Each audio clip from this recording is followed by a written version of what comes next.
Welcome to my channel, Sunshine Shoulders.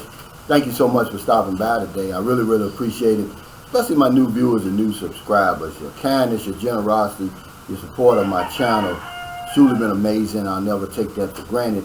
I'm a 57-year-old American who grew tired of the rat race and decided, you know what, I'm going to pack it all up and move to the Philippines in search of a new life. Well, I found that new life, and I want to share with you my boots on the ground experiences the only way I know how. That's by giving you the nitty gritty. That's just exactly what I'm seeing, what I'm living, what I'm experiencing. Never going to sugarcoat that. It's not going to start today. Subject of my vlog today is, if LAPU City in Cebu reopens to foreign tourists, all hell will break loose. And that's a great subject. And I'm going to tell you why, because, you know, only a few days, maybe a little bit over a week ago, I made a video talking about the Philippines has fallen and COVID is to blame. And it's giving you all the reasons why I didn't believe the Philippines would reopen in 2021. Now, I wake up and I look at the newspaper, which is what I do every morning, just to stay abreast of what's going on in the region, you know, around the Philippines. The Philippines is vast. So what I do, here's my routine. I'm drinking my cup of coffee. I'll get the Manila Times, then I'll do Inquirer.net, Cebu Daily News, and then the Visayan Daily News. The Visayan Daily Star. And I get to the Cebu Daily News, and boom, right there on the front page is this. It says, LAPU City Mayor asked the IATF to reopen LAPU City to foreign tourists. And I was like, man, you know, but this is why I like Cebu and that, you know, Cebu province and Cebu City, period. I love their leadership, the way they think like me. As a matter of fact, I met the governor before, just in passing, Gwendolyn Garcia, at the grocery store, and she's really humble, and she's already for opening up the Philippines, you know. But the LAPU City Mayor, you know, he says, he gives his reasons. He says, you know, the tourism industry is struggling. You know, that's all he says in the article. So, guys, I'm just going to go by what the article says and doesn't say. My vlogs are just my perspective, and a lot of times they want you to think. I want you to think. Put your thinking cap on.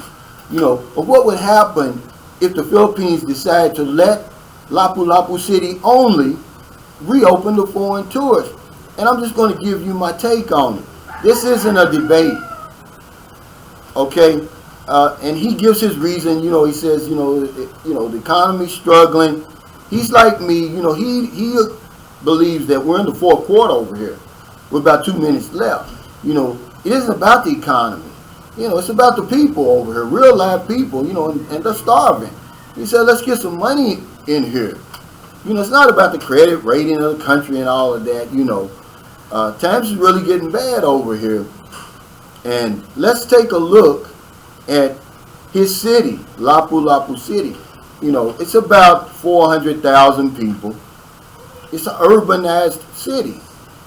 And it's spread out on about 22 square miles. So it's congested, like a lot of urban cities here in the Philippines. It's congested. According to their records, it's about 18,000 people per square mile. All right, so remember, Mactan International Airport is located in LAPU City. Now, this is an airport that in 2019 saw 12 million people come, over 12 million people come through that airport, 28,000 international flights. So let's just be fair, you know, let's say 14,000 arrivals, 14,000 departures. That's a lot of flights coming into LAPU City. And need I remind you that prior to this pandemic, the Philippines was one of the fastest growing vacation destinations on the planet. Every year the numbers is going up high. I'm gonna give you an example. Okay, in 2019, the last real records, official records, 8.2 million international visitors to the Philippines. Okay, when I came in 2009, it was only a little bit over 2 million people. Let's just look at Americans. In 2009, you can easily look this up. 2009, about 240,000 Americans, give or take a few, visit the Philippines. Fast forward to 2019, over a million. See, so the numbers are skyrocketing. So you got all of these people descending on this already congested place. And all hell's going to break loose. Lapu-Lapu City is going to turn into New York City overnight.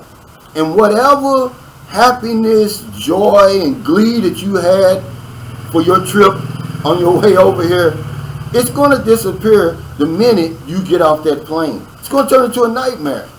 You know, you're going to be angry. I mean, you're going to hit the panic button, okay, because a lot of people are sitting on this place. It's going to be a logistic nightmare just getting out of immigration in the airport. Anybody that's ever flew into Moncton International Airport will bear witness to what I'm saying. If you ever come in here on a Friday, which I have, getting through immigration, man, is packed, see? And remember I told you those numbers are going up. Well, people haven't been able to get over here really since February of 2020 into now. People are chomping at the bit to get over here. All right, now he did put in there, he said, reopen it to people who have been certified, vaccinated already, which that doesn't mean anything. That doesn't mean the numbers are going to lessen any. Because when you look at the top 4 or 5 international visitors to the Philippines, South Korea, China, United States, Japan, Australia, they all have had and enjoy a robust vaccination rollout. So it's not going to lessen the numbers anymore. Just getting out of that airport is going to be a bitch. Okay. Then when you get out of there, okay, normally, just on a normal day, and I'm not over-exaggerating, anybody can tell you this that's ever been there, the line to wait on a taxi is going to be about a half a block long. I'm going to say a half a block. But now you've let all of these people descend on this little place, Lapu-Lapu City. Because we're not going to go into any specifics, because the article didn't go into specifics. Is it just going to be Lapu-Lapu City? Are they going to have participation from all the other cities around Lapu-Lapu? See, they didn't say that. So I'm just going by him, because he's only the mayor of Lapu-Lapu City. Despite the warring factor. See, because you got two sides of this COVID argument. You got the medical side that says, you know, it's not that bad, according to the article. But then you got the government side that said it's getting worse. See? So he's siding with the medical side. His chief medical examiner at the local hospital, he says, you know, we've only got 13 new cases.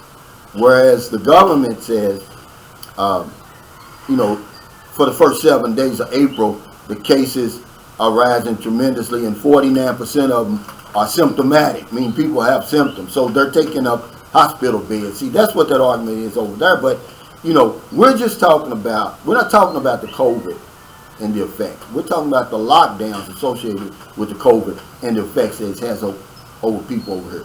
This is boots on the ground stuff I'm giving you.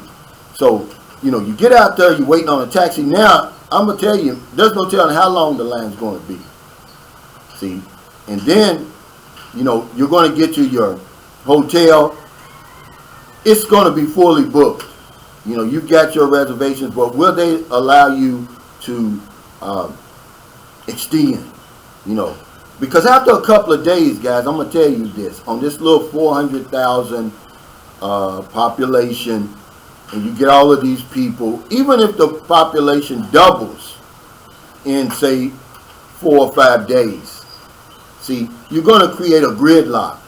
There's not going to be any taxis. You're going to be standing there a long time waiting, because they're going to use up all the taxis. You're going to have to wait till the taxi takes the passenger to the destination and then circles back and comes back and gets back queued in line.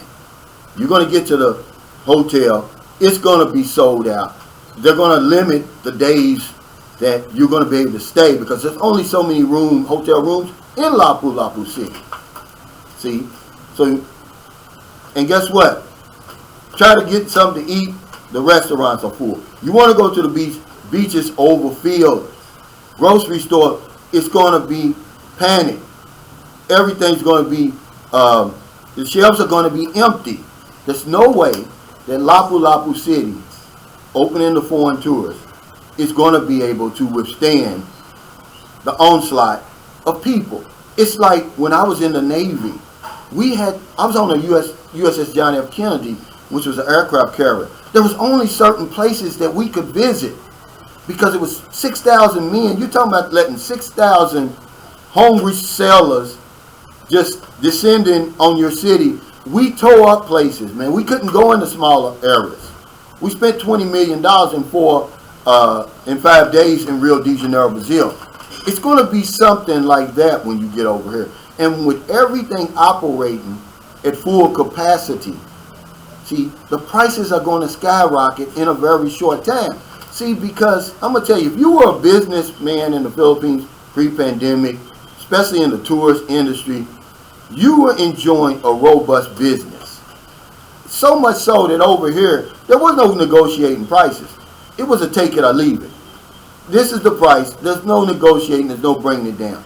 Only during this pandemic, when things have gotten just so tight, can you go somewhere and get a deal? Okay. And this wasn't even, now pre-pandemic, we're not even talking about 100% capacity.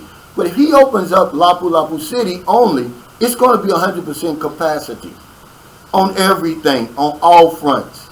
See? And that take it or leave it attitude is going to get worse.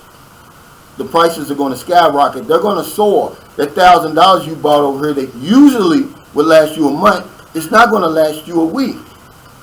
See? And then, because they got so many business associations over here, taxi service organizations, hotel and Airbnb associations, man, the competition in a full capacity is going to disappear. The competition is going to turn into collusion. And the prices are just going to, they're going to work together to squeeze every dime out of you that they possibly can to get back some of the losses, the tremendous losses that they've suffered. But guess what that's going to do?